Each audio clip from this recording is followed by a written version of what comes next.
శుక్లాంబరధరం విష్ణుం శశివర్ణం చతుర్భుజం ప్రసన్నవదనం ధ్యాయేత్ సర్వవిఘ్నోపశాంతయే. రాజధర్మములు. పట్టాభిషేకమందిన ప్రతి ఒక్క రాజుకు ముఖ్యతమ కృత్యమేది, నీవింతయు ఎరిగినవాడవు కావున తెలుపవేడుచున్నా అన్న మనవుతో మత్స్యుడిట్లు పలికెను. రాజు అభిషేకంతో తలపడి ఆరకొండగా ఉన్నప్పటి నుండి రాజ్యమును చూచుకొంటకై తగిన సహాయులను ఎన్నుకోవలను. ఏలన వారియందే రాజ్యం నిలిచి ఉన్నది. చాలా చిన్న పని ఒక్కడే చేయజాలడన్న మహోదయముగ రాజ్యం మాట చెప్పవలసిందేమిది. కావున రాజు తానే కులీనులు, కులీన జాతీయులు, సూరులు, బలయుక్తులు, సంపద కలవారు, రూపము సత్వము గుణములు కలవారు, సజ్జనులు, క్షమాపరులు, క్లేశమును ఊర్చువారు, మహోత్సాహులు, ధర్మజ్ఞులు, ప్రియంవదులు, రాజునందు స్వామి భక్తులై హితమును ఉపదేశించువారు, తమకును రాజునకును కీర్తి కోరువారు అగు సహాయులను ఎన్నుకొని వారిని ఆయా మంచి పనులయందు నియోగించవలెను. రాజు స్వయంగా పరీక్షించి చూచి ఈ చెప్పినన్ని గుణములు లేని గుణహీనులైనను గ్రహించి వారిని తగిన పనులయందు భాగక్రమాన నియోగించవచ్చును. ఇది రాజసహాయుల సామాన్య లక్షణం. కులీనుడు, శీలసంపన్నుడు, చతుర్వేద విశారదుడు, హస్తి శిక్ష, అశ్వశిక్షలయందు కుశలుడు, మృదుభాషి, శుభాశుభములకు నిమిత్తములను, శకునాలను, ఆయా చికిత్సా విధానాలను ఎరిగినవాడు కృతజ్ఞుడు, కార్యశూరుడు, క్లేశసహుడు, రుజస్వభావుడు, వ్యూహముల తత్వమును, వ్యూహ విధానాన్ని ఎరిగినవాడు, తేలికైన విషయమేదో బరువగు విషయమేదో ఎరిగినవాడగు బ్రాహ్మణుని కాని క్షత్రియుని కాని సేనాపతిగా నియోగించాలి. పొడగరి, సురూపుడు, దక్షుడు, ప్రియవాది, పొగరలేనివాడు, సర్వుల మనస్సులకు నచ్చువాడు, అందరి మనస్సుల్లోని భావాలను గ్రహించగలవాడు అగువాని ప్రతిహారునిగా ద్వారాధికారిగా నియమించుకోవాలి. దూత చెప్పిన విషయం చెప్పినట్లు ఇతరులకు అందించేవాడు, దేశభాషా విశారదుడు, శక్తి కలవాడు, క్లేశసహుడు, మాటకారి, దేశకాల విభాగాలు ఎరిగినవాడు, దేశకాలాల్ని గుర్తించి ప్రవర్తించగలవాడు, ఏ దేశమంది ఏ కాలమంది ఎట్లు వర్తించవలనో తెలిసి ఉండటం మొదటిది, దాన్ని ఆచరణయందుంచి ప్రవర్తించడం రెండవది.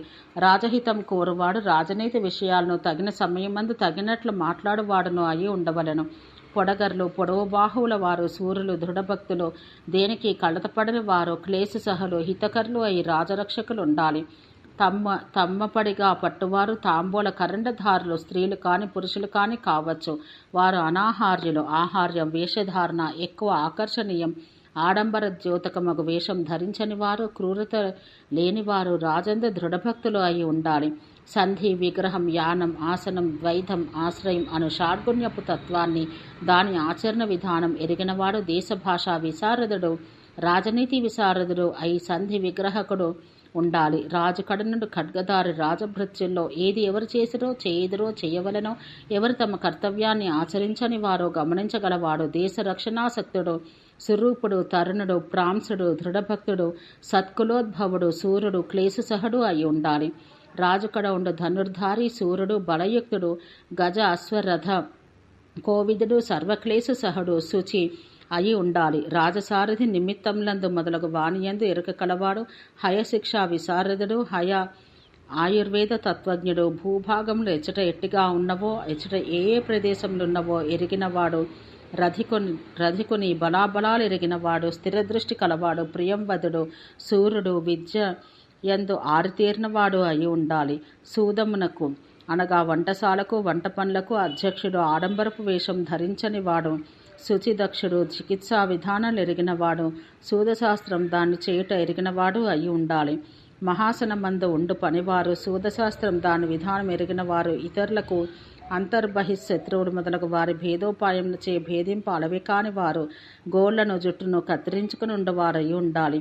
ధర్మాధికృతుడు, శత్రుమిత్రులయందు సముడు, ధర్మశాస్త్రం నందు పండితుడు, కులీనుడు, బ్రాహ్మణ శ్రేష్ఠుడు అయి ఉండాలి.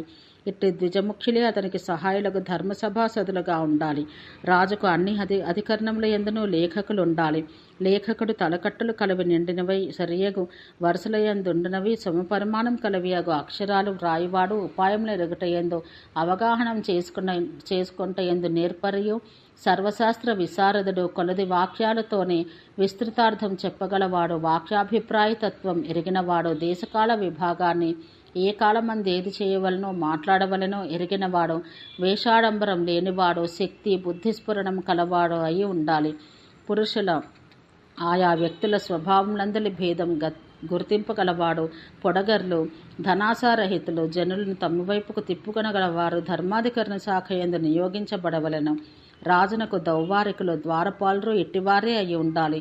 ధనాధ్యక్షుడు లోహంలో, వస్త్రంలో, చర్మంలో, రత్నంలో మొదలగు వాణి తత్వమును, విధానమును, ఆయా వస్తువుల స్వరూప లక్షణాలను, ఏది ఎట్లున్నదో, మంచిదో మంచిది కాదో తెలియట, తత్వం ఎరుగుట, ఆయా వస్తువుల్లో ఏది ఏ పనికి వచ్చునో, ఎట్లు దేన్ని వినియోగించుకొనవచ్చునో ఎరుగుట విధాన జ్ఞానం. ఎరిగినవాడు కొంచెపుది ఏదియో గొప్పది ఏదియో ఎరిగినవాడు, వేషాడంబరం లేనివాడు, నిర్మలమగు నవ్వు కలవాడు, నిపుణుడు, ఏమరపాటు లేనివాడు ధనాధ్యక్షుడుగా ఉండవలెను. ఆయా ద్వారము ఆదాయపు సాధనములకు శాఖలన్నింటియందును వ్యయద్వారములయందును ధనాధ్యక్షునితో సమ్ములగు వారే ఉండవలెను. శల్యము, శాలాక్ష్యము, కాయచికిత్స, భూత విద్య, కౌమార భృత్య, ఆగద తంత్రము, రసాయన తంత్రం, వాజీకరణ తంత్రం లేదా కాయము, బాలము, గ్రహము, ఊర్ధ్వాంగకం, శల్యము, దంష్ట్ర, జర, వృషం అను 8 వైద్యాంగముల యందు చికిత్సా ప్రక్రియ యందును నిపుణుడు, వంశ పరంపరాక్రమాన వచ్చినవాడు, వేషమున నిరాడంబరుడు, ధర్మ మనస్కుడు, ఉత్తమ వంశాన పుట్టినవాడు రాజవైద్యుడుగా నియోగించబడవలెను. అతడు రాజుకు ప్రాణాచార్యుడు కావున భూభర్తయ్యకు రాజు ఎల్లప్పుడూ అతడు చెప్పిన మాటను సాధారణ జనులు పాటించినట్లే పాటించి ఆచరించాలి. గజశిక్షా విధానం బాగుగా ఎరిగినవాడు, క్లేశం ఓర్చుకున్నవాడు, వనగజ జాతులను బాగుగా ఎరిగినవాడు గజాధ్యక్షుడుగా ఉండాలి. ఇవే గుణములతో కూడినవాడు, అందునను ముఖ్యంగా మూల వ్యాధి మొదలైనవి లేక బాగుగా కూర్చుండగలవాడు రాజు గజారోహుడుగా మావటివాడుగా ఉండాలి. ఇట్టివాడు సర్వకర్మల యందును ప్రశస్తుడు. హయశిక్షను, హయచికిత్సను తుదముట్ట ఎరిగినవాడును, మూల వ్యాధి మొదలైన లేక ఎంతసేపైనా బాగుగా కూర్చుండగలవాడు రాజునకు అశ్వాధ్యక్షుడుగా ఉండవలెను. నిరాడంబర వేషుడు, సూర్యుడు, మాట నేర్పడి, ప్రాజ్ఞుడు, కులీనుడు, సర్వకామములందును సదా పూనికలో ఉండువాడు దుర్గాధ్యక్షుడుగా ఉండాలి. వాస్తు విద్యను, వాస్తు విధానాన్ని బాగుగా ఎరిగినవాడు లఘుహస్తుడు. శీఘ్రంగా పనులు చేయగలవాడు, శ్రమ కోర్చువాడు, దూరదర్శి, సూర్యుడు ఒకవాడు రాజుకు వడ్లంగిగా ఉండవలెను. యంత్రములతో విడిచినవి, చేతితో విడిచినవి, ధనస్సు నుండి విడిచినవి విడిచి మరలా గ్రహించి పట్టుకున్నవి అగు ఆయుధములను కుశలుడు. ఉద్వేగం లేనివాడు రాజునకు అస్త్రాచార్యుడిగా ఉండాలి. వృద్ధుడు, కులీనుడు, చక్కని మాట్లాడువాడు, పితృ పితామహాది వంశక్రమాగతుడు, మన శరీరములందు శుచియగువాడు, వినయము, మంచి నడవడి కలవాడు అంతఃపురాధ్యక్షుడుగా ఉండవలను. రాజు ఈ విధంగా ఈ చెప్పిన వానిలో ప్రధానములకు 7 అధికారములందును 7 మంది రాజపురుషులను చక్కగా పరీక్షించి పురమందు ఆచరించవలసిన సర్వకర్మముల నిర్వహణమందు నియోగించాలి. వీరు కాక రాజు ఆయుధగారాధ్యక్షుడుగా ఆయా ఆయుధాలను అమర్చే విధపు తత్వాన్ని బాగా ఎరిగినవాడు, నిరంతరం మెలకువతో ఉండేవాడు, సర్వకర్మములందును సదా పూనికతో ఉండేవాడు ఒక వారిని నియోగించాలి. నృపకులోద్వహుడగు మను రాజునకు గల కార్యములు అపరిమితములు. అవి ఉత్తమములు, మధ్యమములు, అధమములు అని 3 విధాలు. వాని తరమును ఎరిగి రాజు వాటిని వరుసగా ఉత్తములు, మధ్యములు, అధములు ఒక పురుషులయందు నిలుపవలెను. నరులు చేయు కర్మల వ్యత్యాసం వల్ల రాజు వ్యసనమును, కీడును పొందును. వారి వారి అధికారాన్ని దాన్ని వారు నిర్వహించి తీరును. వారి పౌరుషాన్ని వారు ఆ పనులు నిర్వహించడంలో చూపు పూనికను, వారి రాజభక్తిని, శాస్త్ర జ్ఞానాన్ని, శౌర్యాన్ని, కులాన్ని, రాజనీతి జ్ఞానాన్ని ఎరిగియే రాజపురుషులను నియోగం చేయవలసి ఉండును. ఇది చేయుటలో రాజు ఆయా పురుషుల అంతర విజ్ఞాన సారమును, తత్వసారమును ఎంతటివియో ఎరిగి వారిని ఆధారంగా తీసుకోవాలి. రాజు తన ఇష్టం వచ్చినంత మందితో వేరువేరుగా మంత్రణం చేయవచ్చు. కానీ మంత్రాలోచన పరుడగు రాజు ఎప్పుడు మంత్రులకు కూడా ఇతర మంత్రులు చెప్పిన మంత్రణం బయలుపరచకూడదు. రాజు ఏ మానవులను నమ్మరాదు. ఆయా మంత్రులు చెప్పిన మంత్రములపై నిశ్చయం మాత్రం తానే చేయాలి. కానీ రాజైన వాడు ఇతరులు చెప్పిన దాని మీద కూడా తన బుద్ధితోనే నిశ్చయం చేసుకోవాలి. వేదశాస్త్రాలు బాగుగా నేర్చి వాటి యందు దృఢ పాండితి గల బ్రాహ్మణుల్ని రాజు సేవించాలి. అనచ్శాస్త్రములను చదివిన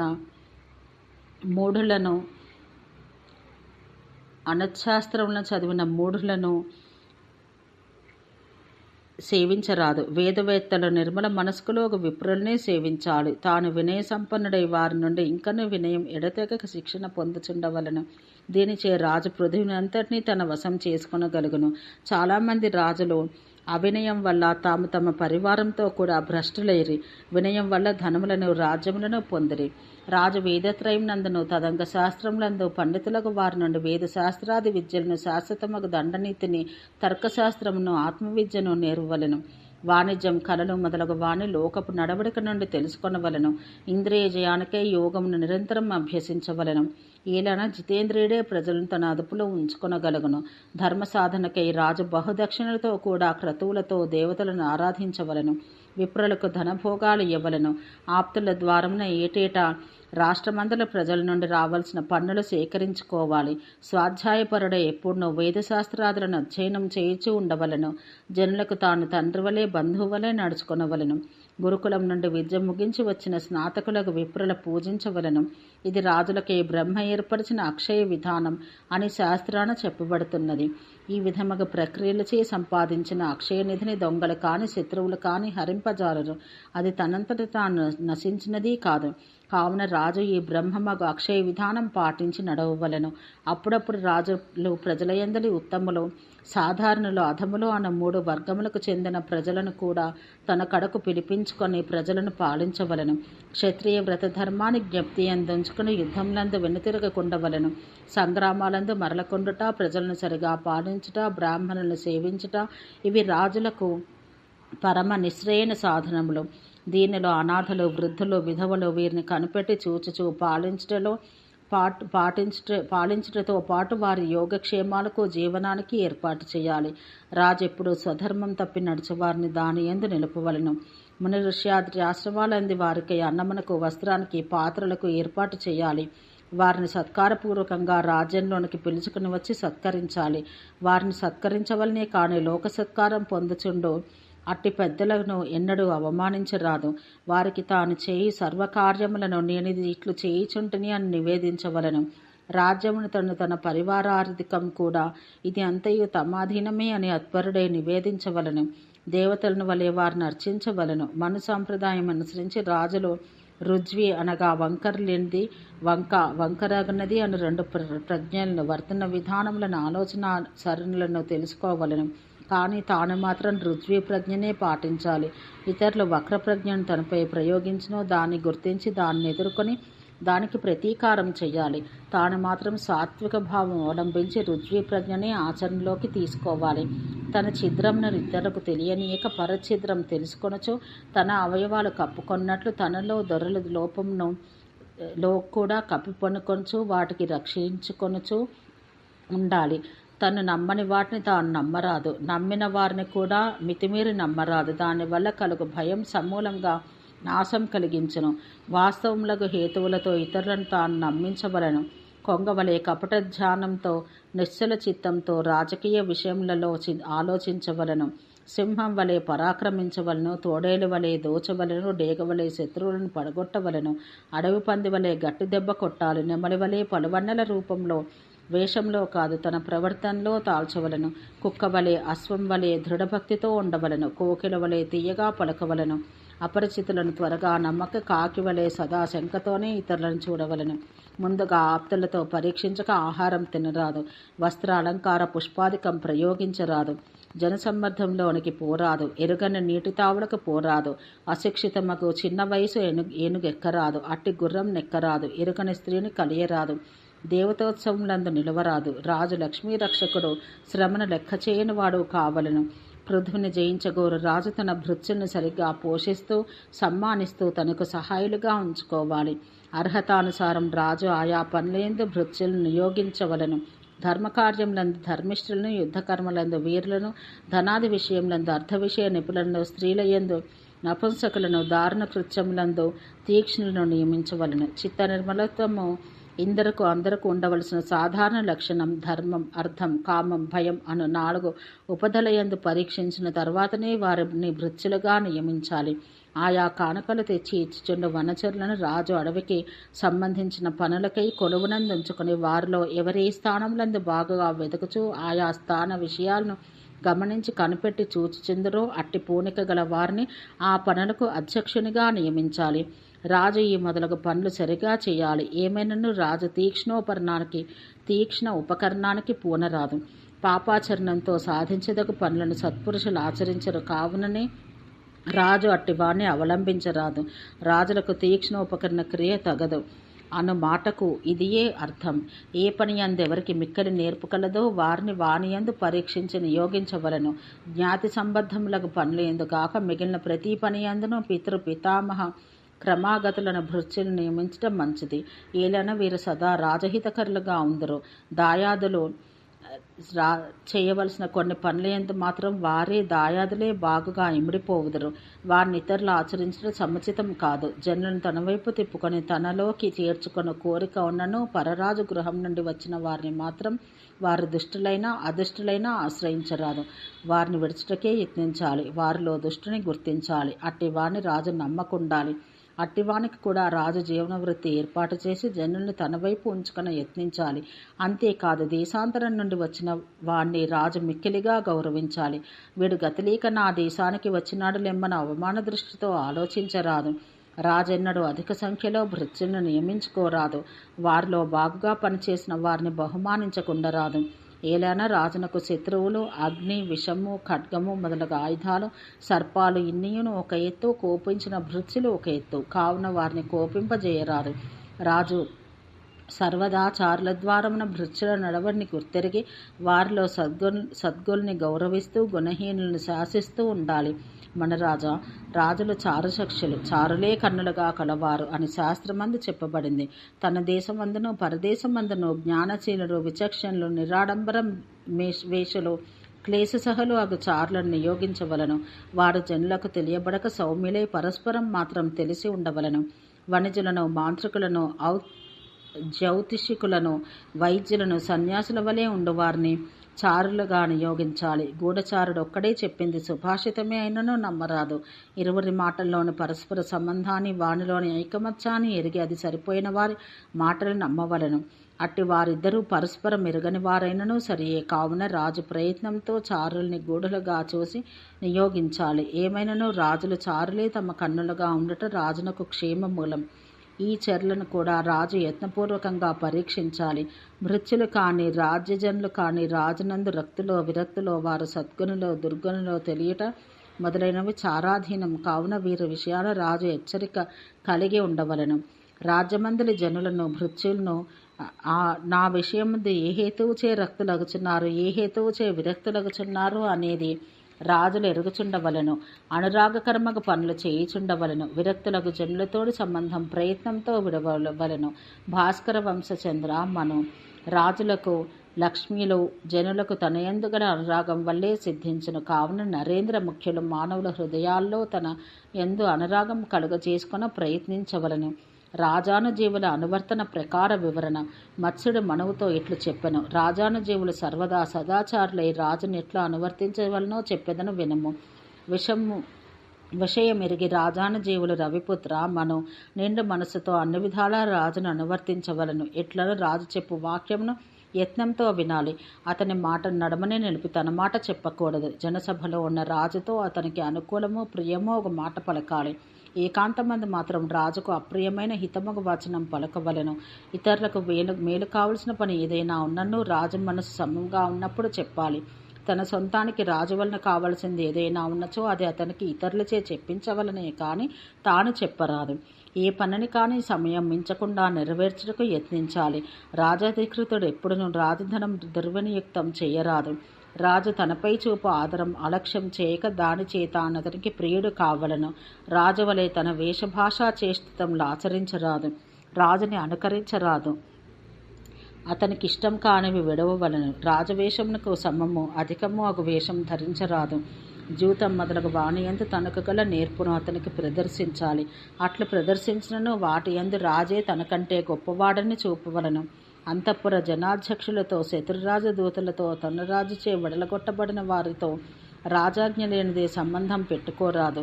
తనకు ఎవరియందు కాని స్నేహరాహిత్యం కాని అవమాన దృష్టి కాని ఉన్నను దాన్ని బయలుపరచక దాచి ఉంచవలను.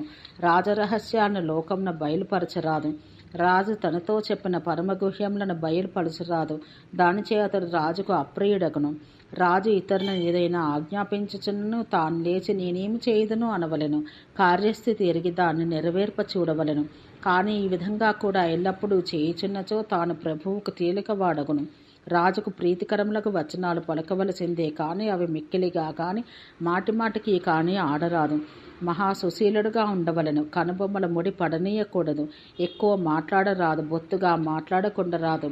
మత్సరం ఉండరాదు. తను తానెట్టి స్థితి ఎందును పొగడుకొనరాదు. రాజునందు గల దుష్కృత్యములను ఎప్పుడూ గాని ఎక్కడా గాని పేర్కొనరాదు. రాజిచ్చిన వస్త్రాలను, అస్త్రములను, అలంకారములను తానే ధరించవలను. కాని క్షేమం కోరువాడెవడనూ వాణ్ణి ఔదార్యంతో ఇతరులకు ఇయ్యరాదు. తెగ తినరాదు. అతి నిద్ర పోకూడదు. ప్రవేశించవచ్చున నిర్దేశించని వాకిటి యందు ఎన్నడనూ ప్రవేశించరాదు. రాజు దర్శించరాని చోటులుండగా దర్శించరాదు. రాజునకు కుడి ఎడమలందే కాని ముందు వెనకలందు కూర్చుండరాదు. రాజు సమీపాన ఆవలించుట, ఉమ్మియుట, దగ్గుట, ఇతరులపైన కోపించుట, వీరాసనాన కూర్చుండుట, కనుబొమ్మలు ముడివేయుట, క్రక్కుట, కేకరించుట చేయరాదు. తన గుణాలను తానే చెప్పుకొంట తగదు. ఒకవేళ రాజుకు అవి తెలుపవలసి ఉంటే ఇతరులచే తెలిపించాలి. రాజానుజీవుల నిర్మల హృదయులు, రాజునందు పరమభక్తులు, సోమరితనం లేనివారు అయి కొంటతనం, ఆయా విషయాలందు ఆసక్తి, చాడీలు చెప్పుట, నాస్తికత్వం, క్షుద్రత్వం, చాపల్యం విడవాలి. వేద విద్యల యందు సుశీలమందు మనసు దృఢంగా నిలపాలి. ఇట్లుండి రాజసేవ చేయుటచే శ్రేయస్సు కలుగును. రాజునకు పుత్రులు, మంత్రులు, ప్రియులు ఒక వారికి నమస్కరించుచుండవలను. రాజసచివుల యందు నమ్మికతో ఉండరాదు. రాజు అడిగందే మాట్లాడరాదు. ఒకవేళ మాట్లాడినా రాజహితులకు వారితో మాట కలిపి రాజుకు హితము, క్షేమకరమును, సత్యమును ఒక మాటనే చెప్పవలను. సదా రాజచిత్తం ఎరిగి వర్తించవలను. ఇట్లుండి రాజును ఆరాధించవలను. విరక్త రక్త లక్షణం. రాజు కూడా తన క్షేమం కోరుకొన్నచో తన భృత్యుల్లో తన యందు రక్తుడెవడో విరక్తుడెవడో గుర్తించి విరక్తుని విడవలను. రక్తుని చేతనే సేవావర్తనం చేయించాలి. విరక్తుడగు భృత్యుడు తన ప్రభువుకు నాశమును, శత్రుపక్షానికి అభ్యుదయాన్ని కలిగించును. ఆశను పెంచును, ఫలనాశం కలిగించును. ఓం శాంతి శాంతి శాంతి.